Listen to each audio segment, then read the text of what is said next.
Question देखते हैं। Next question में क्या डेटा गिवन है। A toroidal solenoid of mean radius दे रखा है, जिसकी रेडियस की वैल्यू है r is equal to 20 centimetre, मतलब 20 into 10⁻⁻² metre, has a number of turn n is equal to 4000 turns, bound around a ferromagnetic core of relative permittivity mu R की value 800 दे रखी है। Calculate the magnetic field in the core. ठीक है, तो मुझे magnetic field बतानी है। When current of 3 ampere I is equal to 3 ampere passing through the coil, how does the magnetic field change when the core is placed in the core of a bismuth. ठीक है, तो इसका part है कि मेरे पास जो toroid है, अगर टोरॉइड देखें तो टोरॉइड इस तरीके से दे रखा है। तो इस तरीके से टोरॉइड है जिसमें नंबर ऑफ टर्न, रेडियस वगैरह सब कुछ दे रखा है। आपको इसके सेंटर पे मैग्नेटिक फील्ड बतानी है टोरॉइड के। तो मैग्नेटिक फील्ड का फॉर्मूला क्या होता है? तो मैग्नेटिक फील्ड का फॉर्मूला होता है magnetic field due to toroid. तो मैग्नेटिक फील्ड का फॉर्मूला होता है B is equal to mu naught N I. यहाँ जो n है वो होता है number of turns per unit length.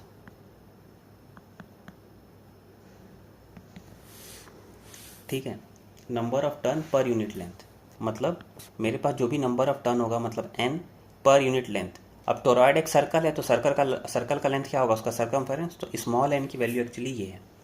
तो मेरा जो प्रॉपर मैग्नेटिक फील्ड का फॉर्मूला बनेगा वो क्या बनेगा कि मैग्नेटिक फील्ड जो है वो है न्यू नॉट। अब ये वाली वैल्यू यहाँ पे पुट कर देते हैं, कैपिटल N I और नीचे चला जाएगा 2πr। अब इसमें मुझे वैल्यू रख के सॉल्व कर लेना। तो ये मेरे पास फाइनल फार्मूला, इसी चीज़ का बस यहाँ पर ध्यान देना था। तो न्यू नॉट की वैल्यू कितनी दे रखी है? जैसे न्यू यहाँ पे परमिटिविटी दे रखी है, तो यहाँ पे मैं 800 रखूँगा। नंबर ऑफ टर्न, अब यहाँ पर ध्यान क्या देना है, यहाँ पर आपको परमिटिविटी भी दे रखी है। तो जब परमिटिविटी भी दे रखी है तो यहाँ पर जो नेट आपका मैग्नेटिक फील्ड होगा in medium of permeability mu R. तो ये जो फॉर्मूला होगा, ये फॉर्मूला थोड़ा सा चेंज हो जाएगा, जो कि बन जाएगा न्यू नॉट, इसमें फिर हम म्यू आर को मल्टीप्लाई करेंगे एन आई अपॉन 2πr। तो इस फॉर्मूले में पहले आपको इसको मॉडिफाई करना था, तब आप जाके इसको सॉल्व कर पाओगे। यही इसमें ट्रिक था। तो अब देखो कैसे सॉल्व होगा। न्यू नॉट की वैल्यू कितनी होती है? तो न्यू नॉट की वैल्यू को हम लिख सकते हैं 4π इंटू 10⁻⁻7। ये म्यू नॉट की वैल्यू है। म्यू आर आपको 800 दे रखा है। नंबर ऑफ टर्न आपके पास 4000 है। ठीक है, करंट की वैल्यू 3 एम्पियर है। नीचे आपको लिखना है 2πr, तो 2π लिखेंगे। r कितना है? तो r हमारे पास है 20 इंटू 10⁻⁻2 मीटर। ठीक है, अब इसको सॉल्व करना है। तो पाई से पाई कैंसिल, 2 से ये कट जाएगा, इस 2 से ये 10 बार में कट जाएगा।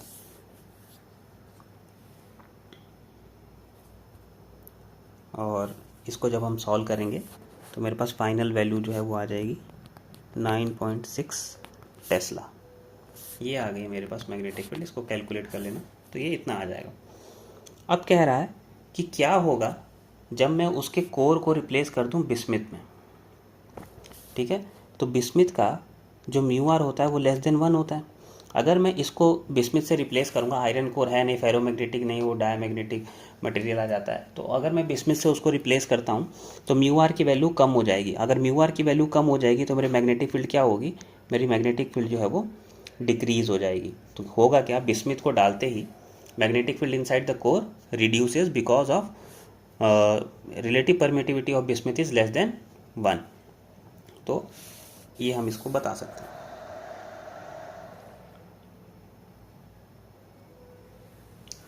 नेक्स्ट क्वेश्चन देखते हैं। नेक्स्ट क्वेश्चन कह रहा है using bio-Savart law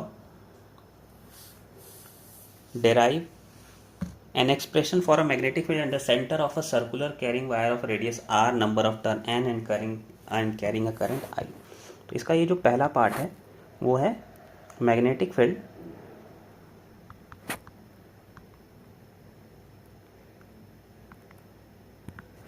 at the center of circular coil. Circular coil के सेंटर पर मैग्नेटिक फील्ड निकालकर आपको देना है कि कितना आ रहा है।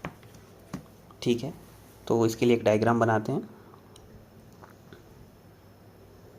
जैसे ये सर्कल है और मान लो मैंने यहाँ से इसको इसको मान लो मैंने ऐसे करंट दे दिया, तो करंट इस तरीके से मान लो फ्लो कर रही है। ठीक है, अब कह रहा है कि इसके सेंटर पर मैग्नेटिक फील्ड बताओ। करंट कैसी है, करंट मेरी एंटी क्लॉकवाइज है, तो ये जो सेंटर वाला पॉइंट है, पॉइंट पी, यहाँ पे मैग्नेटिक फील्ड कैसे होगी, डाउनवर्ड होगी। अगर मैं यहाँ से यहाँ इसको ये रेडियस बना लूँ और मैं यहाँ पे एक छोटा सा एलिमेंट ले लूँ जिसको मैं बोलूँ DL। ठीक है, तो DL के डायरेक्शन और R के डायरेक्शन में एंगल कितने का बन रहा है, तो ये बन रहा है भाई 90 डिग्री का। और मुझे इसके सेंटर पे बतानी है मैग्नेटिक फील्ड। अगर मुझे ऐसे मैग्नेटिक फील्ड बतानी है तो मैं बायो-सैवर्ट लॉ का यूज़ करूँगा। ठीक है, तो अगर मैं देखूं, तो अगर मैं बोलूं कि मेरा जो dB है, अगर मैं dB को बोलूं कि dB मेरे पास क्या है कि स्मॉल मैग्नेटिक फील्ड, ये dB जो कि डेल्टा L की वजह से आ रहा है। मैग्नेटिक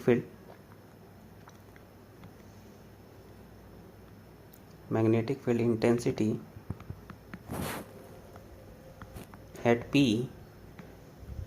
ड्यू टू DL, अगर DL वेक्टर की वजह से है तो फ्रॉम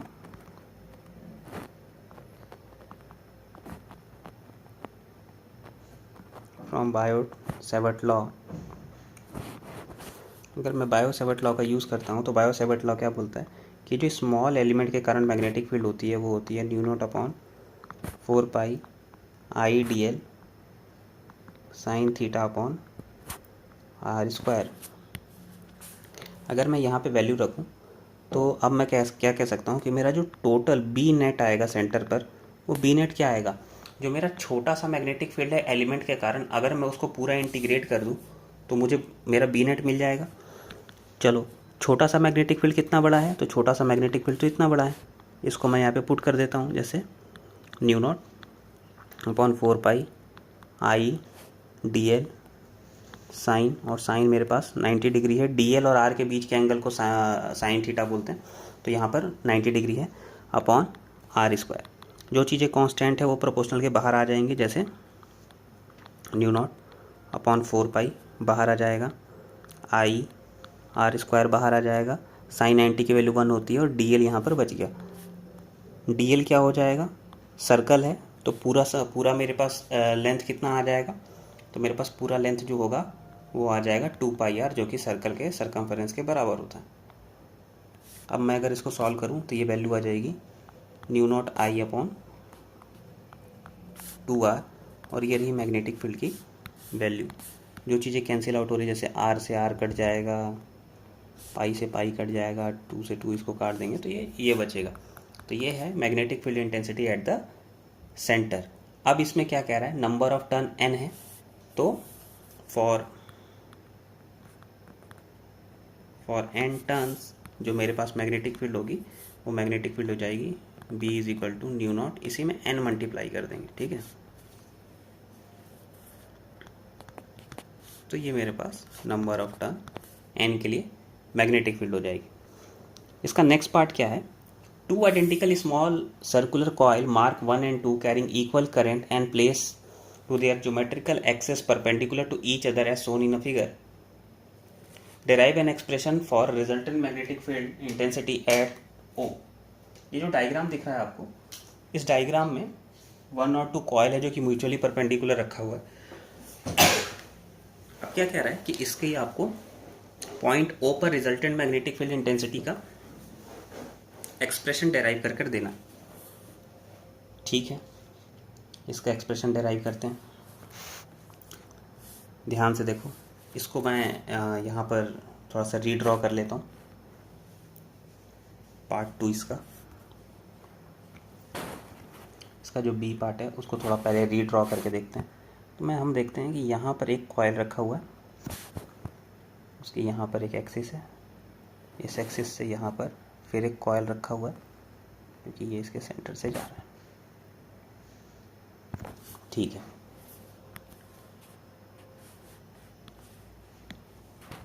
ये है कॉइल 1, ये है कॉइल 2, तो 1 और 2 कॉइल हो गया।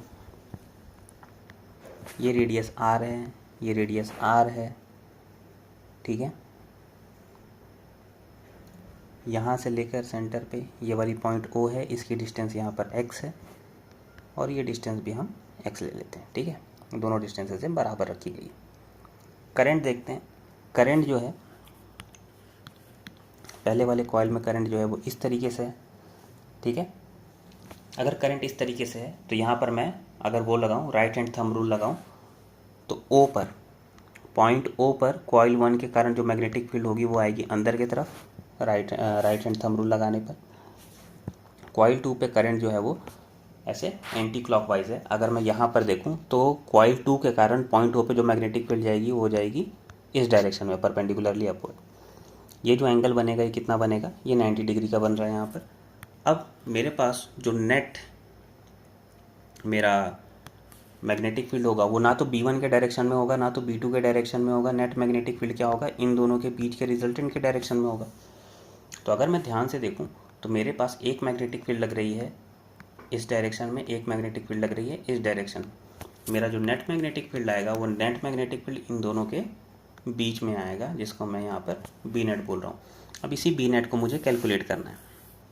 तो अगर ध्यान से देखो, तो अगर मैं इसको सिंप्लीफाई करूँ तो ये क्या है कि यहाँ पर जो मैग्नेटिक फील्ड होगी कॉइल के कारण वो कॉइल के एक्सिस पर है, ठीक है। तो मैं यहाँ पर देख पा रहा हूँ कि यह है B due to axis of coil, ठीक है। इसका जो फॉर्मूला होता है वो होता है क्या है, new not I R square 2x square plus R square का पावर 3/2, ये तो फॉर्मूला होता है, ठीक है। तो अगर मैं ध्यान से देखूं, तो अगर मैं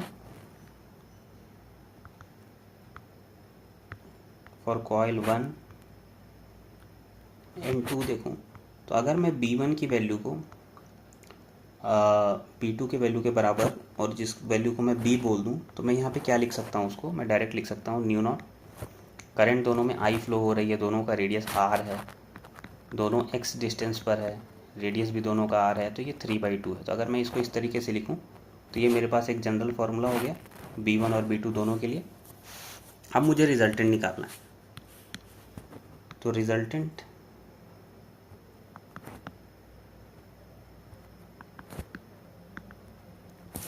मैग्नेटिक फील्ड का क्या फॉर्मूला होगा, B net is equal to under root B1 का स्क्वायर B2 का square 2B1 B2 cos theta.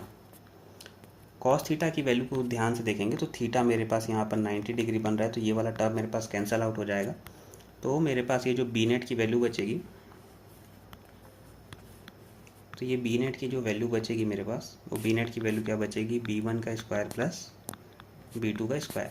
B1 और B2 की वैल्यू को मैंने B ले रखा है, तो हम यहाँ लिखेंगे B square plus B square, तो ये हो जाएगा 2B स्क्वायर का रूट, इसको सॉल्व करेंगे तो आ जाएगा √2B। और B की वैल्यू हमने कितनी ले रखी थी, तो B की वैल्यू भाई हमने ये ले रखी थी, इसको सिंपली यहाँ से पुट कर देंगे तो आ जाएगा √2 new not I R square 2x square plus R square का पावर 3/2। तो ये हमारे पास जो है ये इसका फाइनल आंसर है। आप चाहो तो √2 को 2 से नीचे ऊपर कट कर सकते हो, नहीं भी कट करते हो तो ये आपका बी नेट का वैल्यू है। और क्या पूछा था इसमें, derive an expression for magnetic field at O। हाँ, तो मैग्नेटिक फील्ड एट O का वैल्यू जो है वो इतना आ जाएगा, तो ये आपका मैग्नेटिक फील्ड का वैल्यू है। सिंपली इसको आपको रिजल्टेंट वेक्टर के तरीके से